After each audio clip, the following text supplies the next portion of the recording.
Hey, Steve Magnante here at High-Octane Classics in Auburn, Massachusetts with a 1972 Chevelle SS. Now we all know the SS model was the performance version of the Chevelle, but here's the thing, 1972 the muscle car party was winding down, and the base engine in an SS at this point in time was a 130 horsepower 307 two-barrel. Beyond that, the 350 two-barrel could also be had with the SS.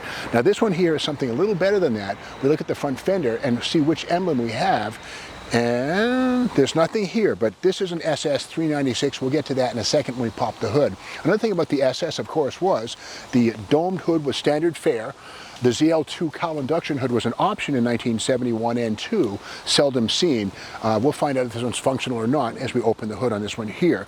And of course 1971 and 2, the 15-inch styled steel wheels were standard fare on the SS. And nice thing about these, they look like magnesium aluminum, but they're not, they're steel. They're pretty heavy, but they do the job on a budget, a mass production budget, courtesy of General Motors bean counters. But again, great looking wheels on these things seen in 71 and 72 and continued, I think, in 73 on certain models. So anyway, a nice example of a restored piece right here. Now with no emblem here, it would say either 396 or 454. The 350s and 307s did not get any kind of billing on the side of the car. Let's take a peek at which engine we have in this one here. I happen to know it's a 396, but it's actually a 402. We'll get to that in a moment. Let's pull the pins.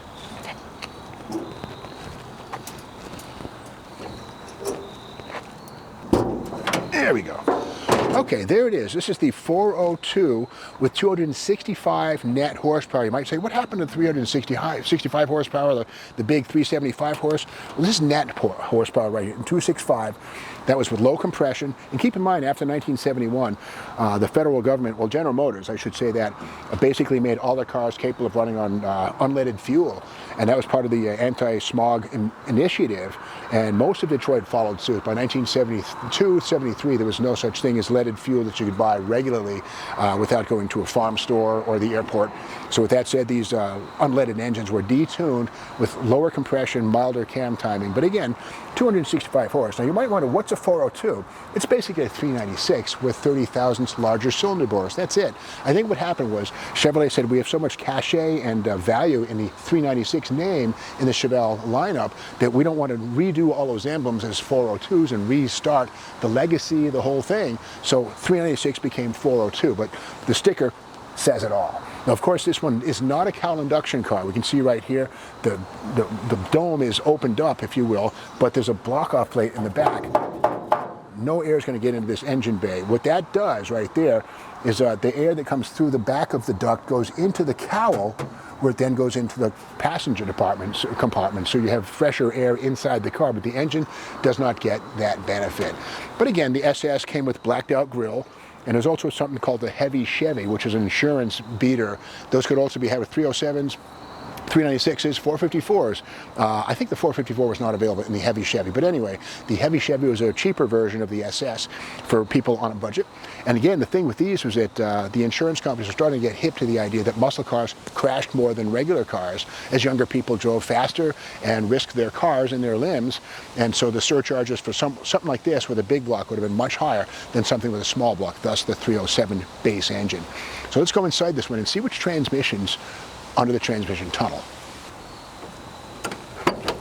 Well, nice to see here. This is a 4-speed. $195 is what it costs to add the 4-speed transmission, the M20 wide ratio behind your V8. You could actually get this transmission behind any V8. This one here, the 396 402, happens to have the M20 wide ratio 4-speed. Again, $195 well spent. The only thing too, the person who bought this new paid an additional surcharge for their insurance, because insurance companies saw manual transmissions as basically they made aggressive drivers and sometimes caused more crashes and more vehicle damage. So they gave you a little whack if you bought yourself a manual transmission versus an automatic.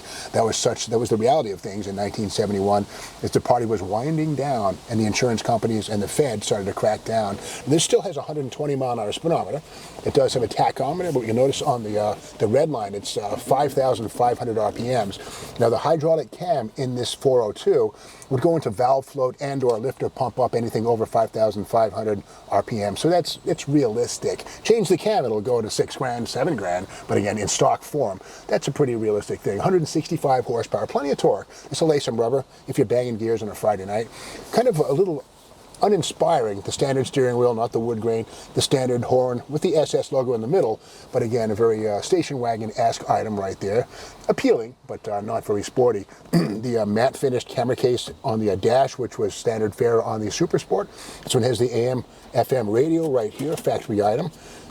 And that's even an 8-track. Check that out. Get some Neil Diamond, Kentucky Woman, or some Doors, LA Woman, or you have your woman sit by you if you drive down the road in this 8-track equipped vehicle. This one does have the shoulder harnesses, which were standard and mandatory after January 1st of 1969. So there they are right there. Keep your torso from going through the windshield, and a good safety item right there, courtesy of Big Brother. Big back seat. Buckets up front, good stuff. Let's go to the trunk and see what we can find there. And under the deck lid, or the boot, or the trunk, depending on what country you live in, here it is right here, a nice full-sized trunk. Plenty of room for suitcases, lots of luggage, baggage, etc. Groceries, whatever you want. You can put whatever you want in there. A lot of room. And on the underside of the trunk lid, we see here the sticker, caution, this vehicle is equipped with positive traction differential, which means if you jack the car up and somebody puts it in gear, unknowingly, it'll roll away, and the tire that's on the ground will propel the car forward. That's a warning right there to keep the attorneys at bay, so prevent problems. And again, 1972, final year for this body style. And again, the rubber SS logo on the back, which was smaller than the one used in 1970, 71 and 2. This little puppy right here actually qualified as a bumper guard, if you can imagine that. That's the case. But again, the beautiful chrome finish on this, the original style, dual exhaust tips out the back under the rear pan, and this one has a 12-bolt rear axle, as all Chevelles with anything more than 300 horsepower rated. The 350s, the 4-barrel cars of any type would have a 12-bolt in the back, as does this 402 with the 12-bolt rear axle and positive traction, which actually costs G80 was probably about 30 or 40 bucks more than the open differential. And yeah, they sold these things with open differentials. I've seen them. They're real, but you want posi for sure. That way you get both tires hooking up and the car accelerates a little harder than it would without the an open differential. So okay, let's look again at the striping on this one here. This is an option. The paint stripes, that's not tape. This was painted by Fisher Body and nicely done. Sometimes quality control would happen on mass production assembly. Always look here at the restoration or the original equipment stuff. You see a little feather edge right there, but this is nicely done. Beautifully restored, 1972 SS 402.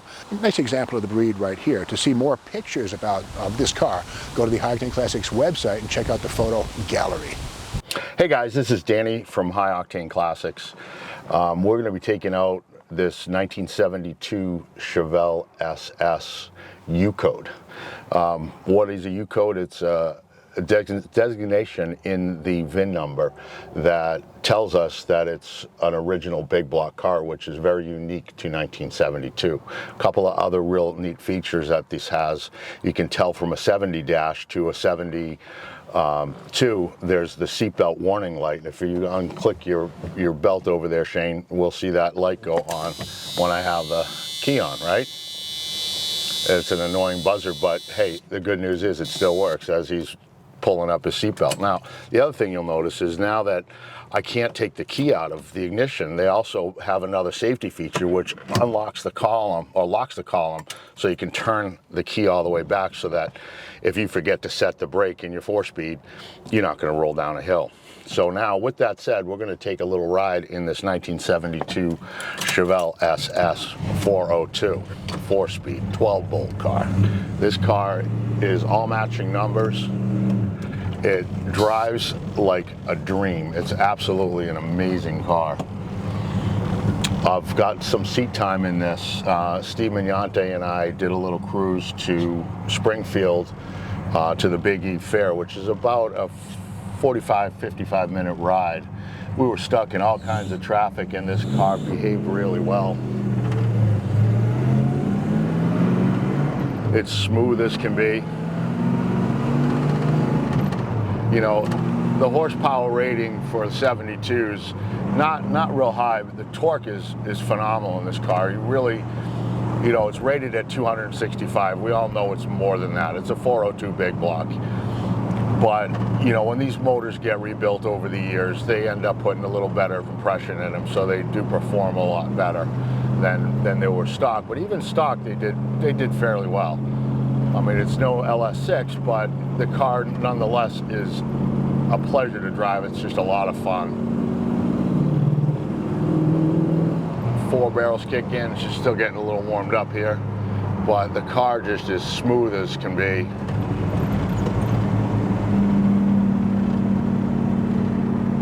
You know, I tell a lot of people when they come in, there's a difference between quality of cars. When people look at pricing and they look at you know, different cars that are on the market, it's you know, especially for the novice, it's hard for them to compare, you know, what is the actual difference between these cars and why is one car $10,000–$15,000 more than another car. You know, it really comes down to, you know, how is the car built, and that's the most important thing. You know, I tell a lot of people there are cars that are built at a body shop, and then there are cars that get built by a restoration shop.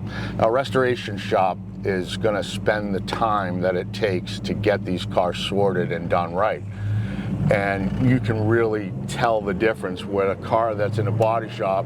You know, their whole profit center is trying to get cars pushed through, so they literally make more money on hang, bang, and fenders than spending the time to really block sand a car properly and get the car done.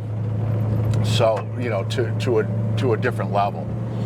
And that's this car. This car has been done to a very high level, and it shows in not only the quality of the paint, the fit and finish and everything in this car is just spot on. So, you know, you got to ask yourself, is it worth it to spend an extra $10,000–$15,000 for a car like this? And the answer is always yes, because you can never start over to fix the stuff that a body shop will do and get a car to this level of fit and finish. And when I mean fit and finish, it's the quality of the door gaps. You know, it's just how well the car was put together overall, and the thought process on doing the car. And that's the biggest part of it, right? And you know, a body shop just wants to get your car out of there, throw a coat of paint on it. They don't care if it comes back and starts to bubble in 6 months to a year. That's not what they're about. They just want it gone. We're a restoration shop that does quality work like this car is absolutely going to care about the quality of their metal work and the fit and finish. So we're going to try to sneak over to our little test track and give this car a little bit of a pull. My favorite little spot here. We do have a lot of police around. They get a little bit annoyed at us, but we'll just go easy.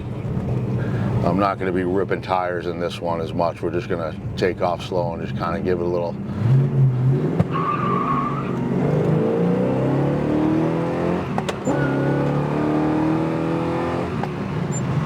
Now, like I said, this is not 265 horsepower like a bone stock one would have been out of the factory. Unfortunately, really can't feel that pull, but you can probably see by the camera movement that I threw poor Shane in the back seat.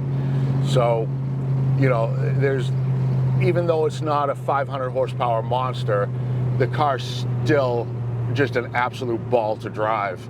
And when I tell you, I drive a lot of these, especially if you all know me, Chevelles are my thing. I can tell just by driving the car for a mile if I'm going to like the car, and if I get back in it again, then you know I really like the car, because some of them I just wholesale out. If I don't like the car and it's going to require too much work, you know, sometimes you get fooled, and we just get rid of those cars. We only sell cars that are really on the blue chip level, that are just a high quality car. I mean, I'm driving this thing on this back road hands-free. I mean, it's like, it's so smooth. When you have a car from, you know, that's just been hacked together and half the electrical stuff doesn't work, they're just no fun trying to sort all that stuff out. We try to avoid all that stuff, and we cherry pick our cars and get the best of the best that we can get. Look, they're not all perfect. They're 50-plus-year-old cars, and they do need some attention. But you know, at High Octane Classics, we really take the time to go through each and every car. I don't think I've ever had a car as beautiful and shiny and perfect as it looks that's never required at least 50 hours worth of touch time. And when I mean touch time, I mean we're taking wheels off, checking brakes, checking wheel cylinders, checking wheel bearings, ball joints, front end leaks. You know, we go through it all, and we try to turn out the best product that we possibly can, because the last thing you want to do is finally get your dream and then go, oh my God, I got to put $5,000, $10,000, $15,000 into the car. It's just not a fun experience for anybody, and it's certainly not fun for me if I sell you a car that, you know, you call me up and say, it needs this, this, and this. I don't want to have those weird, awkward conversations. I want to try to give you the best car that we can get, and that's what we do. And you can tell by the drive in this and the quality of this car, it's just absolutely phenomenal. There's just, I call it drama-free.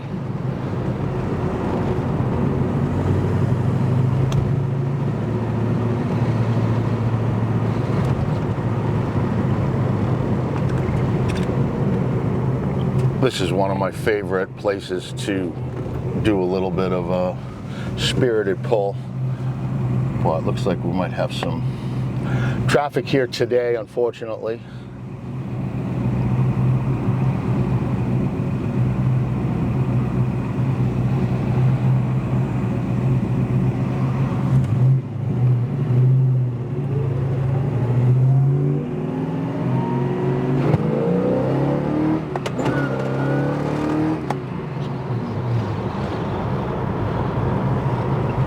Bummer. I think we could have gotten third out of that easily. What do you think, Shane?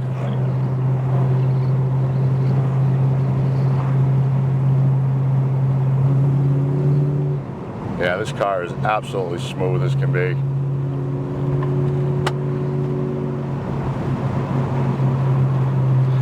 Interestingly enough, this is flame orange, which is a very rare color. I've only seen a handful in my life, and we actually have another one coming, I think by the end of this week, that's almost identical to this, aside from it's got a white top, white gut, and a factory air conditioning and automatic. I can't speak this morning. So stay tuned, we'll be doing a little bit of video on that. So if you're looking for factory AC and an auto, we'll have that next week. But we have a lot of 71, 72s. We've got a 70 coming in next week as well. Another 72 convertible coming next week. We're like Chevelle Central. I love my Chevelle, so we're always getting something fun in. And we're back. Hope you guys enjoyed the ride. I enjoyed being out with you and sharing the experience.